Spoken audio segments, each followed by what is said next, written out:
Police say the 4 victims were targeted and the killer or killers used a knife or other type of edged weapon in this attack. On a cold November night in 2022, 4 bright University of Idaho students went to sleep in their off-campus home, never knowing that evil was about to enter through their sliding glass door.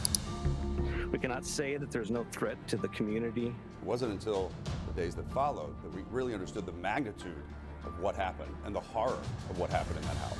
What happened next would shock a nation and launch one of the most closely watched criminal cases in recent history. This is the story of the Idaho Student Murders and the criminology fate student who admitted to committing them. November 13, 2022, Moscow, Idaho.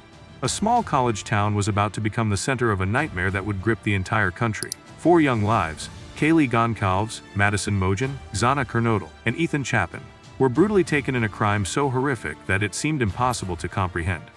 For 30 months, one name dominated headlines: Bryan Kohberger, a Phoebe criminology student from nearby Washington State University, who studied the very crimes he would be accused of committing. The crime, in the early morning hours of November 13th, the off-campus house on King Road became a crime scene that would haunt investigators.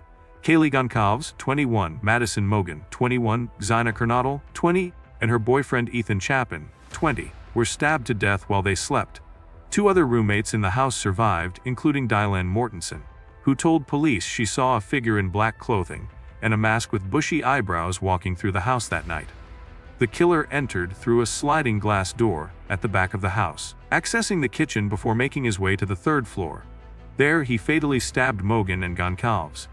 In what prosecutors later described as a crucial mistake, he left behind a knife sheath on the bed near Mogen's body. That single piece of evidence would become the key to breaking the case wide open. The investigation consumed Moscow, Idaho. Law enforcement worked tirelessly, reviewing tens of thousands of white Hyundai Elantras, the type of vehicle seen near the crime scene. They analyzed surveillance footage showing the car circling the neighborhood multiple times before the murders. They examined cell phone data and built a timeline of movements. The DNA on that knife sheath pointed directly to Bryan Kohberger, a 28-year-old Fade student at Washington State University, just 8 miles from Moscow. He was studying criminology with a focus on criminal decision-making and burglary-type crimes. The irony was not lost on anyone. A man studying how criminals think was allegedly committing one of the most brutal crimes Idaho had seen. On December 30, 2022, 6 weeks after the murders, police arrested Kohberger at his parents' home in eastern Pennsylvania. When he was extradited to Idaho, he stood silent at his arraignment, refusing to enter a plea. The court entered a not guilty plea on his behalf. For 30 months, Kohberger and his defense team maintained his innocence, preparing for what was expected to be one of the most sensational murder trials in recent memory. The shocking plea deal then, on July 2, 2025, everything changed in a matter of minutes. In a packed courtroom in Boise, Idaho, roughly 300 miles from the crime scene, Bryan Kohberger did something almost no one expected. He admitted his guilt. The plea deal came together at the 11th hour, just weeks before jury selection was set to begin in August. In exchange for avoiding the death penalty, Kohberger agreed to plead guilty to 4 counts of first-degree murder and 1 count of burglary. When Judge Stephen Hippler asked, "Are you pleading guilty because you are guilty?" Kohberger responded with a simple yes. When asked if he had murdered each victim by name, Madison Mogen, Kaylee Goncalves, Xana Kernodle, and Ethan Chapin, Kohberger stoically answered yes to each question. It was the first time the public had heard directly from the man accused of these horrific crimes, and what they heard was a cold, emotionless admission of guilt. Prosecutor Bill Thompson laid out the evidence for the first time publicly, revealing the timeline of that terrible night. Kohberger had left his apartment in Pullman, Washington, driven to Moscow in his white Hyundai Elantra, and circled the neighborhood before entering the home just after 4 in the morning. The DNA evidence, the surveillance footage, the cell phone data, it all pointed to one person. The victims' families. The plea deal split the victims' families. Some, like Madison Mogen's parents, supported the agreement, viewing it as an opportunity to avoid the pain and spectacle of a prolonged trial and to begin healing. Her stepfather Scott Laramie and mother Karen Laramie issued a statement saying they supported the plea 100%, asking others to respect their belief that this was the best outcome possible. But Steve Goncalves, Kaylee's father, felt blindsided. He believed Kohberger deserved the death penalty and wanted answers about why his daughter was targeted. The Goncalves family had even reached out to prosecutors asking for additional requirements to be added to the plea deal. including a full confession and the location of the murder weapon, the cop bar-style hunting knife that has never been found. Prosecutors explained that once a deal was accepted, it could not ethically be changed.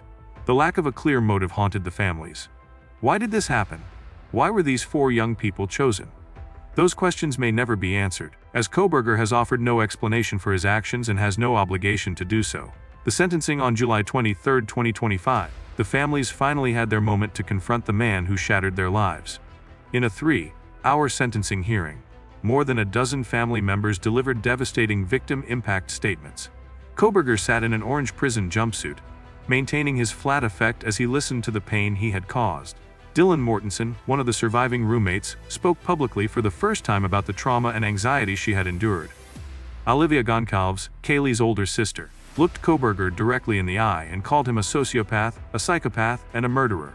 She told him, "No one is scared of you today. No one is impressed by you. No one thinks you're important." The courtroom erupted in applause. Steve Goncalves addressed Kohberger directly, calling him a complete joke and emphasizing that when people talked about this case, they talked about Kaylee, Maddie, Xana, and Ethan, not about him. The families made sure their children's memories would not be overshadowed by the killer. Judge Hippler sentenced Kohberger to 4 consecutive life sentences without the possibility of parole on the murder counts, plus the maximum 10 years on the burglary charge. Kohberger waived his right to appeal. He will spend the rest of his life in an Idaho prison, managed by the Department of Corrections. Unanswered questions following the sentencing. Moscow police began releasing thousands of pages of documents related to the investigation. These files revealed new details about Kohberger's behavior in the weeks before and after the murders. A fellow teaching assistant at Washington State University described him as very intelligent but selfish, someone who would mislead others and have them complete his work. The student also recalled noticing injuries on Kohberger's face and hands in October and November of 2022. Investigators revealed they believe they could have identified Kohberger, even without the DNA on the knife sheath, through the painstaking process of tracking down the white Hyundai Elantra. Prosecutors also disclosed that Kohberger's Amazon order history showed he had purchased a cake bar knife and then deleted the purchase history, a chilling detail that suggests premeditation. But the biggest question remains unanswered: why? What drove a criminology student with no history of violence to commit such a brutal crime? Why did he spare the 2 other roommates? Why these 4 victims? Lada County Prosecutor Bill Thompson acknowledged there was no evidence Kohberger had a background of violence or criminal history before he decided to murder the students. If this case has impacted you, or if you found this deep dive informative, please hit that subscribe button and turn on notifications so you never miss our coverage of the cases that shape our world. Share your thoughts respectfully in the comments below. And remember, behind every headline are real people, real families, and real lives forever changed. Until next time, stay informed and stay compassionate.